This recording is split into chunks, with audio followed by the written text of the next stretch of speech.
लेकिन राज्यों तक ही क्यों सीमित रहे? क्या आप ये सोचते हैं कि देश की संसद भी फिर इसी तरह का कानून बनाए और फिर पूरे देश में लागू? देखिए, हमारा काम था, हमारी देवभूमि की जनता ने हमको जो है इसका मैंडेट दिया, अपना आशीर्वाद दिया, हमने यहाँ कर दिया। गुजरात वालों को मैंडेट मिला, गुजरात वालों ने कर दिया। मध्य प्रदेश वालों को मिला, मध्य प्रदेश ने कर दिया। आसाम में अभी नई सरकार बनी, नई सरकार बनते ही आसाम में लागू हो गया। अब जो बढ़ रहे हैं सब, जब राज्य सब आगे बढ़ जाएंगे तो देश में स्वतः ही हो जाएगा। अच्छा, आज सबसे बड़ा विषय और बहुत चर्चा का विषय बल्कि मैं कहूँगा वो ये रहा है कि युवाओं की मैंने बात की कि जेन जी एक तरीके से स्लोगन हो गया। आप भी चुनाव में जा रहे हैं, वो आपका भी एक बहुत बड़ा सेगमेंट होगा। जेन जी, इस जनरेशन को आप कैसे देखते हैं? ये जनरेशन बहुत ही मैं कहूँ जागरूक है, बहुत अच्छे हैं, बहुत पूरे यूनिवर्स को जानते हैं, पूरी दुनिया में कहाँ क्या हो रहा है उससे वेल कनेक्टेड हैं, अच्छा भी जानते हैं, ख़राब भी जानते हैं। उनके सुझाव भी बहुत अच्छे होते हैं। क्योंकि मैं इसलिए कह रहा हूँ कि मेरा बेटा भी जो है एक जेन जी है, एक अल्फ़ा है। तो मैं दोनों से जब बात करता हूँ तो सच में मुझे इतनी सारी जानकारियाँ मिलती हैं कि अद्भुत है। मतलब मुझे लगता है कि ये जनरेशन हमारी जो है नए भारत का निर्माण करेगी। लोग इसको जेन जी कहते हैं, मैं कहता हूँ कि ये इंजी है। ये जेन जी और जेन अल्फा ने आपसे, आपके बच्चों ने कोई संवाद किया जब ये हो रहा था पूरा प्रदर्शन? कुछ कहा उन्होंने? हाँ, पहले उनको लग रहा था कि जो है कि ये थोड़ा ज़्यादा हो रहा है, लेकिन वो सब देखने के बाद 2 दिन के बाद उनकी खुद ही बदल गया कि नहीं, इस तरह से जो हो रहा है ये ठीक नहीं है। शुरुआत में तो वो वही भाषा बोल रहे थे जो सब बोल रहे थे, तो मैंने सबसे शेयर भी किया।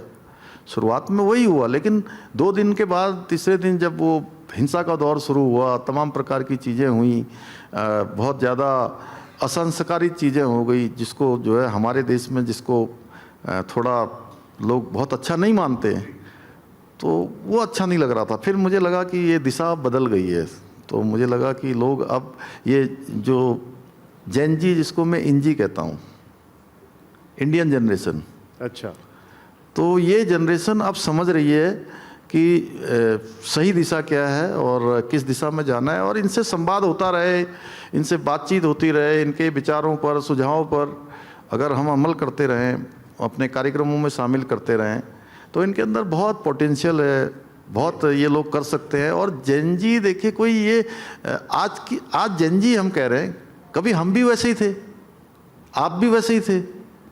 नेताजी सुभाष चंद्र बोस से लेकर चंद्रशेखर आज़ाद, राजगुरु, भगत सिंह, बिस्मिल, ये सब लोग एक समय में जेन जी थे।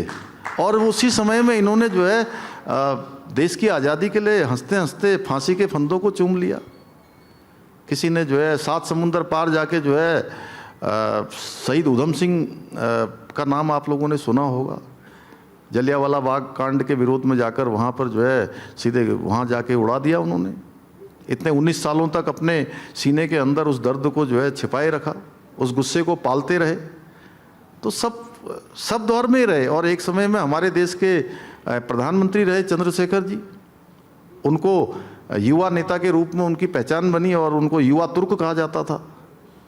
उनके भाषण सुनने के लिए लोग दूर दूर से आते थे। जब रैली निकालते थे, जगह जगह लोग इकट्ठे होते थे और बीच भीड़ में जो है किसी को भी पहचान लेते थे।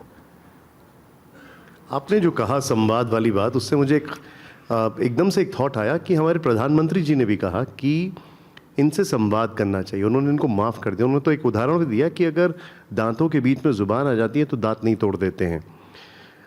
खुद इंस्टाग्राम पर आकर वो वीडियो संदेश देते हैं। आप इसको कैसे देखते हैं? देखिए, प्रधानमंत्री जी की महानता है और वो जानते हैं कि ये सभी बच्चे वर्तमान भी हैं और भारत का भविष्य भी हैं। तो उन्होंने जब मैंने उस दिन, उसके अगले दिन मेरा भी ऐसे संवाद था, मैंने उस दिन भी इस बात का जिक्र किया था।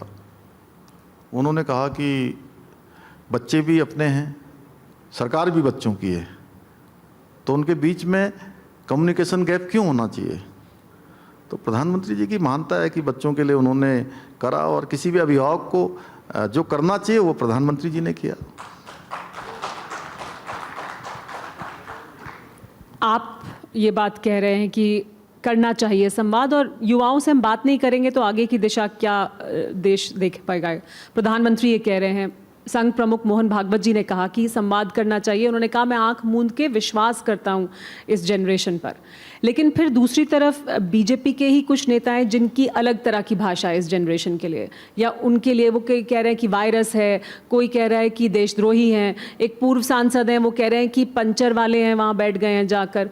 कंगना रनौत ने तो कह दिया ये गटर जनरेशन है।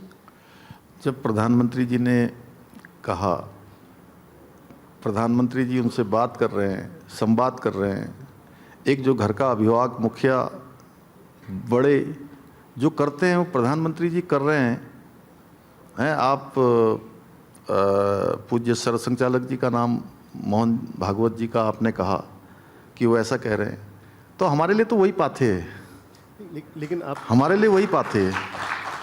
लेकिन फिर आपकी जो आपने जो कहा, जो मोहन भागवत जी ने कहा, जो प्रधानमंत्री जी ने कहा, संवाद की बात की, ऐसे में फिर ये जो अलग से बयान आते हैं ये उन सारी चीज़ों को डाइल्यूट नहीं कर देते हैं?